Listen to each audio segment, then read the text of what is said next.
Bonjour et bienvenue dans cette nouvelle vidéo. Je suis super contente de vous retrouver sur un sujet qui a beaucoup d'importance pour certains parents et qui revient énormément sur le tapis, c'est la crise d'adolescence. Alors si vous êtes tombé sur cette vidéo, c'est sûrement que le titre vous a parlé. Comment ça se fait que c'est plus difficile avec l'ado qui vous ressemble? Alors si vous ne le savez pas déjà, je me présente, je suis Hélène Leclerc et je suis spécialisée dans la relation familiale et surtout dans la période de l'adolescence. Une période riche, une période des fois compliquée, mais une période qui va pouvoir vous faire grandir des deux côtés, du côté parent, du côté enfant. Depuis plusieurs années, je côtoie énormément de parents de collégiens, qui ont d'énormes difficultés sur les devoirs, la mise au devoir, l'autonomisation des jeunes qui ne sont pas si autonomes, de la demande de maturité et qui en fait n'est pas encore présente, de cette période où l'enfant demande énormément et en même temps il y a encore une grosse éducation à faire. C'est une période très chaotique et compliquée pour les deux côtés. Et en général, j'ai remarqué une chose, c'est que dans les situations où le parent ressemble énormément à son enfant, les crises sont d'autant plus difficiles à surmonter. Elles sont beaucoup plus difficiles dans la prise de recul et dans la violence que celle-ci peut amener des deux côtés et des deux parties. Alors bien sûr, il y a des exceptions à ce cas, et cela va dépendre de l'histoire commune entre les deux. Et souvent, on va retrouver un parent, par exemple, qui a un trouble de l'attention avec un enfant qui a un trouble de l'attention, un parent hypersensible avec un enfant hypersensible. Ça peut être aussi des similitudes physiques, une grande ressemblance personnelle, et toute petite chose sur laquelle peut se raccorder en fait le parent, peut se raccrocher le parent. Et toutes ces petites choses qui font qu'on a vraiment le sentiment d'avoir son double en face de nous, ou en tout cas un miroir. Sûrement que le terme miroir vous parle d'ailleurs. Alors il n'existe pas de solution miracle, il n'existe pas d'outil miracle, c'est un travail du quotidien, c'est un vrai développement personnel que d'accompagner des adolescents. Parce qu'en fait, ils viennent vous travailler sur vous-même, et la similitude et l'effet miroir, c'est que le renvoi de beaucoup de choses. Alors retenez simplement ça, qu'en fait votre enfant va ressentir toutes vos croyances et vos projections sur lui. Ça ne lui donne pas la possibilité de s'identifier et d'apprendre à s'individualiser. La période de l'adolescence, c'est vraiment une recherche de qui je suis dans le monde. Et toutes les projections et toutes les croyances que l'on a sur nos enfants vont en fait être source de tension. Et cette tension, c'est la tension typique de la période de l'adolescence. Alors oui, vous allez marcher sur des œufs. Alors oui, vous allez du coup travailler sur beaucoup de choses. Mais votre enfant, il travaille exactement sur les mêmes sujets et il veut pouvoir grandir en se connaissant lui-même et en sortant des croyances et des peurs qui ne lui appartiennent pas. Je ne suis pas en train de vous dire que c'est de votre faute. Cette culpabilité de parent, elle existe partout. C'est un sentiment universel. Mais en sortant de la culpabilité, alors on peut voir, regarder et accepter ce qui est. En accueillant justement cette observation de vous-même sur vos croyances, vos projections, vous allez pouvoir ouvrir le champ des possibles avec votre enfant. Pour les accueillir, en fait, il faut simplement que vous compreniez que toutes ces projections et toutes ces croyances, elles vous ont permis de construire l'éducation que vous avez donnée à votre enfant. Mais la période que vous êtes en train de vivre en ce moment avec votre adolescent doit évoluer, doit changer, parce que la vie, c'est le mouvement et c'est le changement. Et donc votre ado est en train d'expliquer qu'il y a certaines règles, certaines choses dans votre éducation, voilà, qui lui permettent pas de retrouver sa place, et donc du coup, il vient vous titiller un petit peu là-dessus. Accueillir et reconnaître ça, c'est déjà faire le pas vers quelque chose de mieux pour vous deux. Vous pouvez la remercier, car c'est un mode de repère pour votre éducation, pour celle que vous avez donnée, pour celle que vous avez reçue. Mais aujourd'hui, ce repère est déséquilibré pour votre adolescent. Alors il va essayer simplement de retrouver un équilibre. Et quand on essaye de retrouver un équilibre, eh bien ça se déséquilibre. Pour retrouver un nouvel équilibre. Je vous explique. C'est comme si vous étiez sur un fil avec votre enfant. Vous êtes chacun à l'opposé l'un de l'autre et vous tenez votre équilibre de cette manière-là. Vous, parents, vous êtes tout ce qui est repère, éducation, expérience, savoir, que vous allez transmettre à votre enfant. Il va pouvoir grandir, évoluer, puis à un moment donné, en fait, il va sentir que, bon, il a envie de prendre une autre place. Cette relation qui lui a permis d'être qui il est aujourd'hui à l'adolescence, eh bien, il vient bousculer certains repères. Donc, s'il bouge, eh bien, vous allez bouger avec lui. Et lui, il va essayer de retrouver un équilibre, de retrouver une individualité. Donc, plus il va me ressembler, plus mes croyances vont être fortes sur lui. Donc, plus la tension va être beaucoup plus présente. Et donc, en fait, si je reste rigide en tant que parent, je casse. Si à ce moment-là, j'accueille ce nouvel équilibre qui va être en train de se créer, que je sais m'observer, que je sais voir que peut-être que j'enlève certaines tensions, certaines croyances, peut-être que je dois prendre plus de recul pour que lui ait la place suffisante pour trouver son espace. Qu'on puisse en fait redanser ensemble finalement sur notre relation équilibrée qui va évoluer et qui va encore grandir. Cette période de l'adolescence est forte parce que l'adolescence, qui n'est pas encore totalement mature, répond très très très instinctivement à ce qui lui plaît et ne lui plaît pas. Le parent, lui, sait que cet enfant est encore jeune et que du coup, toute cette règle éducative, tous ces conseils que l'on va lui donner pour qu'il puisse trouver des repères, en fait, il sait que c'est encore important pour lui. Donc l'attention est encore très palpable.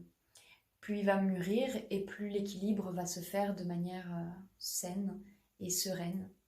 Aujourd'hui, vous êtes encore dans une période où il trouve sa place et c'est là qu'il faut être très flexible du côté parent et travailler sur son propre centre pour que cet équilibre se fasse très bien. J'espère que ça c'était clair pour vous. Cette crise, elle existe et elle va être plus ou moins forte selon le prisme par lequel vous allez observer en fait cet équilibre-là. Est-ce que vous décidez d'être fixe comme une roche solide et que vous allez vouloir ne pas déroger à la règle, ou est-ce que vous allez être OK pour pouvoir vous placer du côté de votre ado, pouvoir observer, essayer de lui faire confiance, revenir, bouger, essayer de se regarder. C'est là qu'est tout le travail de cette période d'adolescence. Alors cette projection et ces croyances, elles peuvent être liées à plusieurs points différents. La première chose, ça va être le profil de votre enfant, le profil type. Est-ce que c'est un enfant extraverti, introverti? Comment ça se passe à l'école? Peut-être que vous êtes déjà surpris à dire « Oh là là, j'ai l'impression de me voir quand j'étais à l'école. » Ou encore « J'étais pareil à son âge. » Ça peut aussi être lié à la ressemblance physique. Parce que lorsque l'on se voit dans notre enfant, on a tendance à trouver toutes les similitudes qui vont avec. C'est-à-dire les goûts, la manière de réagir, les expériences de vie.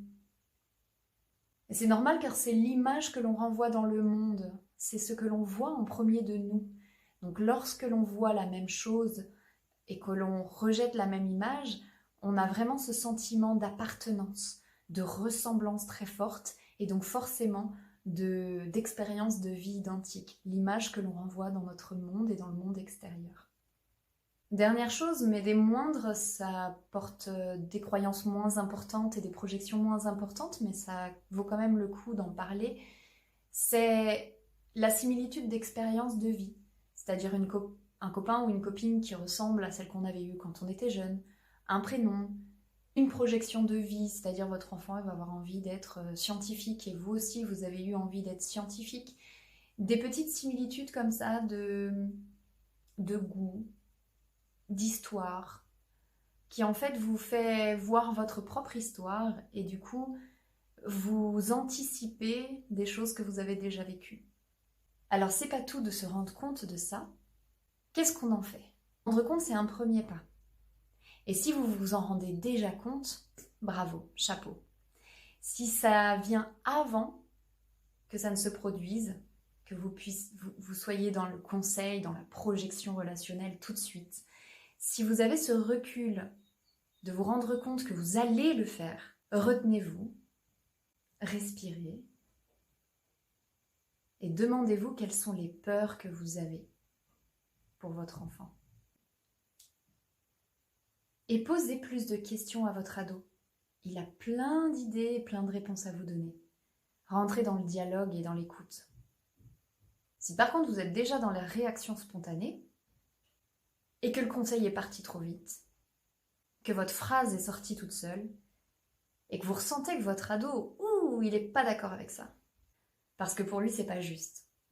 Je vous conseille alors de revenir un petit peu sur vous, de faire un pas en arrière imaginaire et de vous demander, mais de quoi j'ai peur pour mon ado? N'ayez pas peur d'exprimer votre crainte, de lui expliquer pourquoi vous avez réagi comme ça, quels sont en réalité ce qu'il y a à l'intérieur de vous, et ouvrez le dialogue avec lui, et accueillez ses réponses et sa vision. Et pour obtenir cette vision et ces réponses, posez simplement des questions. Peut-être que lui vous en posera en retour, ou peut-être qu'il vous donnera ce qu'il pense. Et à ce moment-là, vous pourrez rentrer dans un dialogue. Ça sera d'autant plus productif pour lui qui a besoin de se construire une pensée, qui a besoin de se construire un regard sur le monde.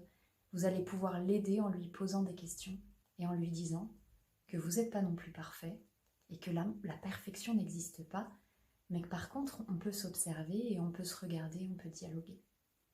Enfin, si la crise est passée, qu'il y a eu du clash, que c'est après que vous vous êtes rendu compte peut-être qu'il y avait quelque chose qui n'était pas ok. N'ayez pas peur de revenir dessus. Sur un conseil, un ordre ou une demande que vous lui avez faite et que votre ado a très très mal pris. Dites-vous simplement qu'il ne l'a pas mal pris parce que c'est vous, qu'il n'a rien contre vous, qu'il n'a simplement peut-être pas eu l'espace pour pouvoir y réfléchir tout seul et que ça l'a mis dans une frustration. Vous pourrez toujours revenir et discuter avec lui, en lui exprimant ce que ça vous a fait, pourquoi vous avez dit ce que vous avez dit, et lui poser des questions.